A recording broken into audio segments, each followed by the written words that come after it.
2019 പുറത്തിറങ്ങിയ ഒരു horror short ഫിലിമാണ് make me a sandwich. Short ഫിലിമിന്റെ തുടക്കം തന്നെ നമ്മൾ കാണുന്നത് എൻ്റെ സാൻഡ്വിച്ച് എവിടെയെന്ന് ദേഷ്യത്തിൽ അലറി വിളിക്കുന്ന പ്രായം ചെന്ന ഒരാളിനെയാണ്. ഇത് കേട്ട് പേടിച്ച് ഒരു പ്ലേറ്റിൽ സാൻഡ്വിച്ചുമായിട്ട് അയാളുടെ ഭാര്യ വന്ന് അയാൾക്കത് കൊടുത്തു. അയാൾ അത് ഒരു ഭാവവ്യത്യാസവുമില്ലാതെ 10 ദിവസം പട്ടിണി കിടന്ന പോലെ കഴിക്കുന്നുണ്ട്. ആ സ്ത്രീ തൻ്റെ റൂമിൽ തിരികെ പോയി വസ്ത്രങ്ങൾ തയ്ക്കുന്ന ജോലിയിൽ ഏർപ്പെട്ടു. മിനിറ്റുകൾക്കകം അയാൾ അടുത്ത സാൻഡ്വിച്ചിനായിട്ട് അലറി. ഉടനെ തന്നെ അവർ കിച്ചണിലേക്ക് പോയി സാൻഡ്വിച്ച് ഉണ്ടാക്കാൻ തുടങ്ങി. അപ്പോൾ TV കണ്ടുകൊണ്ടിരുന്ന അയാൾ ദേഷ്യത്തിൽ "നീ അവിടെ എന്തെടുക്കുവാണ്, പെട്ടെന്ന് കൊണ്ടുപോയെന്നല്ലറി."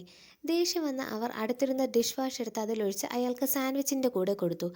അയാൾ അയാൾ ഒരു രുചി വ്യത്യാസവും ഭാവവ്യത്യാസവും ഇല്ലാതെ അതകത്താക്കി.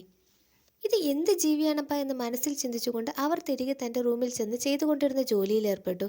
എന്നാൽ സെക്കൻഡുകൾക്കകം അടുത്ത സാൻഡ്വിച്ചിനായിട്ട് വിളി വന്നു. ഇത് കേട്ട് അവർക്ക് നല്ല ദേഷ്യം വന്നെങ്കിലും സാൻഡ്വിച്ച് ഉണ്ടാക്കാൻ പോയി. അപ്പോഴും അയാൾ കിടന്ന് ആക്രോശിക്കുന്നുണ്ടായിരുന്നു. അപ്പോൾ അവരുടെ കണ്ണിൽപ്പെട്ടത് അടുത്ത വേസ്റ്റ് ബിന്നിൽ കിടന്ന പൂച്ചക്കാട്ടമായിരുന്നു. പിന്നെ ഒന്നും നോക്കിയില്ല, അതെടുത്ത് സാൻഡ്വിച്ചിൻ്റെ കൂടെ വെച്ച് സെറ്റാക്കി കൊടുത്തു. പണ്ടാരം കഴിച്ച് കക്കൂസിൽ പോയി ഇരിക്കുമെന്ന് കരുതി അവർക്ക് പിന്നെയും തെറ്റി. അയാൾ അതും ടേസ്റ്റോടെ കഴിച്ചു. ജോലി ചെയ്തുകൊണ്ടിരുന്ന അവരോട് അയാൾ സാൻഡ്വിച്ച് ആവശ്യപ്പെട്ടു. സാൻഡ്വിച്ച് ഉണ്ടാക്കുന്നതിനിടയ്ക്ക് അയാളുടെ ആക്രോശത്തിൽ അടുത്തിരുന്ന മയണൈസിൻ്റെ കുപ്പി തറയിൽ വീണ് പൊട്ടി. കുപ്പിച്ചില്ലെടുത്ത് ആ സാൻഡ്വിച്ചിൻ്റെ കൂടെ വെച്ചു കൊടുത്തു.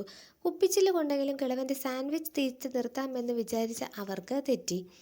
അയാളുടെ വായിൽ നിന്ന് ചോര വന്നെങ്കിലും ഒരു കൂസലുമില്ലാതെ അത് കഴിക്കുന്നുണ്ടായിരുന്നു. അവരാണെങ്കിൽ ഇതൊക്കെ കണ്ട് പേടിച്ച് അന്തം വിട്ട് നിൽക്കുവാണ്. അവർ പിന്നെയും അകത്ത് പോയി തുന്നാനിരുന്നു. പിന്നെയും സാൻഡ്വിച്ചിനായി വിളിക്കുന്ന ഭർത്താവിൻ്റെ അടുത്തേക്ക് സാൻഡ്വിച്ച് ഉണ്ടാക്കി കൊടുക്കാൻ അവർ പോയി. അവിടെയാണ് നമ്മുടെ കഥയുടെ ടെസ്റ്റ്. ഇപ്പോൾ നമ്മൾ കാണുന്നത് തൊട്ടു മുൻപ് വരെ ചെയറിലിരുന്ന് ആക്രോശിച്ച ആളിൻ്റെ സ്ഥാനത്ത് അഴുകി പുഴുവരിച്ച മൃതശരീരമാണ്.